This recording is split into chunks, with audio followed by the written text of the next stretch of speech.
বছর কয়েক আগে এক ইউটিউবারকে এই আলু মশলাটা বানাতে দেখেছিলাম। এয়ার ফ্রায়ার ছাড়া যেহেতু এই আলু মশলাটা বানানো যায় না, সেই জন্য তখন চাইলেও বানাতে পারিনি। ভেবেছিলাম যখন এয়ার ফ্রায়ার কিনবো তখন এই আলু মশলাটা মাস্ট ট্রাই করব।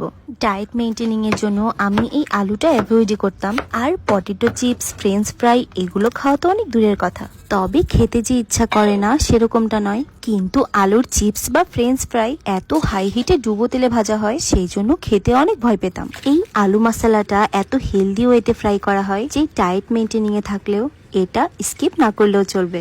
তবে এটা বানানোর জন্য স্পেশাল কিছু মশলা ব্যবহার করা হয়, সেগুলো ছাড়া এই ফ্রাইটা পানসে পানসে লাগবে।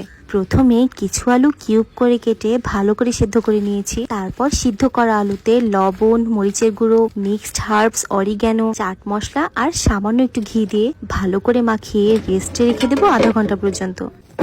এরপর এয়ার ফ্রায়ারে বেক করে নেব 180 ডিগ্রিতে 25 মিনিটের জন্য। 25 মিনিট শেষ হয়ে গেলে আলুটা ক্রিস্পি করার জন্য এয়ার ফ্রায়ারের ফ্রেঞ্চ ফ্রাই অপশনে দিয়ে বেক করে নেব আরো 10 মিনিট। মশলা আলুগুলো এরকম ক্রিস্পি হতে দেখে আমি তো খুশিতে আত্মহারা হয়ে গেছি যে এখন থেকে আমাকে আর ডায়েট মেনটেনিং এ আলু ফ্রাইটা স্কিপ করতে হবে না। এই ক্রিস্পি আলু মশলা খাওয়ার জন্য সামান্য একটু টক দই আর টমেটো সস মিক্স করে আমার খুব পছন্দের স্পেশাল সস বানিয়ে নিয়েছি। যারা আমার মতো ফ্রেঞ্চ ফ্রাই বা পটেটো চিপসটা অ্যাভয়েড করে চলতেন, তাদের জন্য এই ক্রিস্পি আলু মশলা একদম পারফেক্ট রেসিপি। হালকা টক, ঝাল আর হালকা মিষ্টির পারফেক্ট কম্বিনেশন।